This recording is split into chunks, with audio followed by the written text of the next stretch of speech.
Middle east में चल रहा तनाव अब सिर्फ मिसाइलों और बमों तक सीमित नहीं रहा, बल्कि ये आधुनिक तकनीक और खुफिया जानकारी की जंग में बदलता जा रहा है।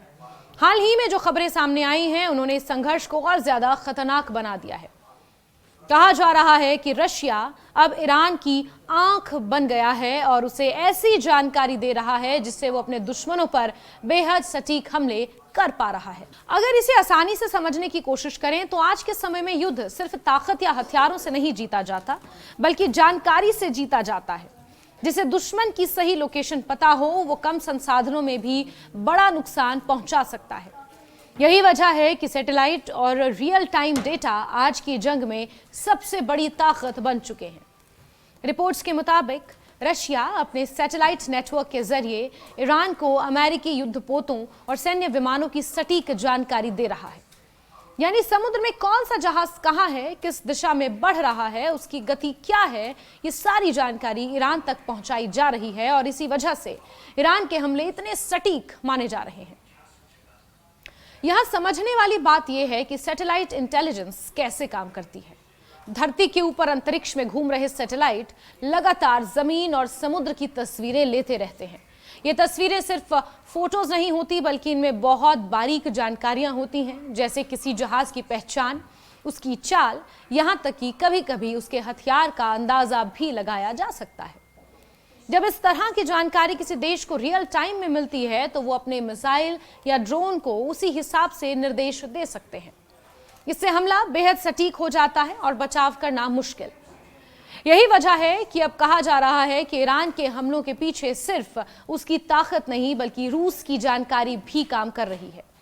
इस पूरे घटनाक्रम ने यूनाइटेड स्टेट्स को चिंता में डाल दिया है, क्योंकि अगर उसके युद्धपोत और विमान लगातार ट्रैक किए जा रहे हैं तो उसकी सैन्य रणनीति कमजोर पड़ सकती है। समुद्र में मौजूद उसके जहाज जो पहले सुरक्षित माने जाते थे, अब सीधे निशाने पर आ सकते हैं।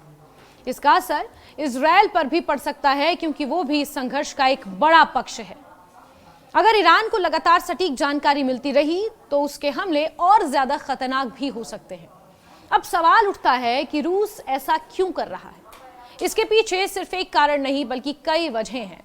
सबसे बड़ी वजह है दोनों देशों के बीच पिछले कुछ सालों में मजबूत हुए रिश्ते। खासकर रशिया यूक्रेन वॉर के दौरान ये संबंध और गहरे हुए। जब रूस को युद्ध में हथियारों की जरूरत थी, तब ईरान ने उसे बड़ी संख्या में ड्रोन और मिसाइलें दी थी। इन हथियारों का इस्तेमाल रूस ने यूक्रेन के खिलाफ किया।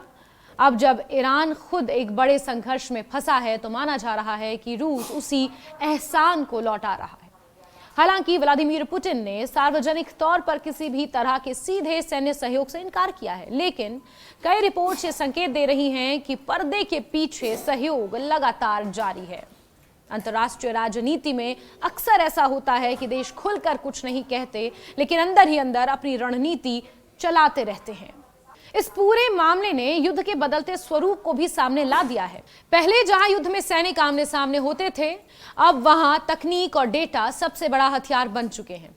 सैटेलाइट, ड्रोन, साइबर अटैक, ये सब मिलकर युद्ध को पूरी तरह बदल चुके हैं।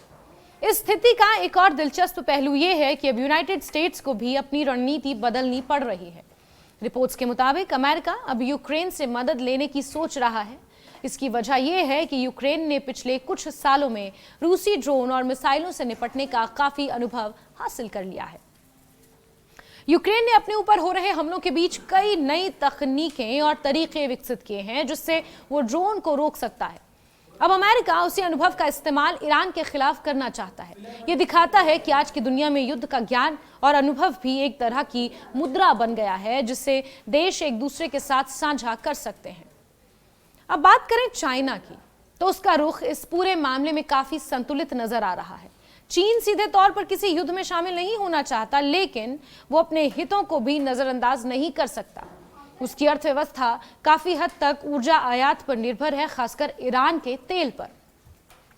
अगर स्ट्रेट ऑफ हॉर्मुज जैसे अहम रास्ते पर कोई बड़ी रुकावट आती है तो इसका असर चीन के व्यापार पर भी पड़ेगा, इसलिए वो सावधानी से कदम उठा रहा है। रिपोर्ट्स के अनुसार वो ईरान को कुछ आर्थिक और तकनीकी सहायता देने पर विचार कर रहा है, लेकिन सीधे सैन्य टकराव से बच रहा है, ठीक उसी तरह जैसे दुनिया के बाकी बड़े देश बच रहे हैं। इस पूरे घटनाक्रम में एक और महत्वपूर्ण बात सामने आई है। अब्बास अरागची ने खुद ये स्वीकार किया कि उन्हें रूस और चीन से सहयोग मिल रहा है। अब्बास अरागची ईरान के विदेश मंत्री हैं। ये बयान इस बात को और मजबूत करता है कि दुनिया धीरे धीरे 2 या 3 बड़े खेमों में बंटती जा रही है। नए जियोपॉलिटिकल कनेक्शंस दुनिया में बन रहे हैं। अगर इसे बड़े परिप्रेक्ष्य में यानी कि एक लार्जर पर्सपेक्टिव में देखें तो ये सिर्फ एक क्षेत्रीय युद्ध नहीं रह गया है। ये एक तरह से वैश्विक शक्ति संतुलन की लड़ाई बनती जा रही है, जहां अलग अलग देश अपने अपने हितों के हिसाब से एक दूसरे का साथ दे रहे हैं। इसका असर आम लोगों पर भी पड़ सकता है। अगर ये संघर्ष लंबा चलता है तो तेल की कीमतें बढ़ सकती हैं, जिससे महंगाई बढ़ेगी।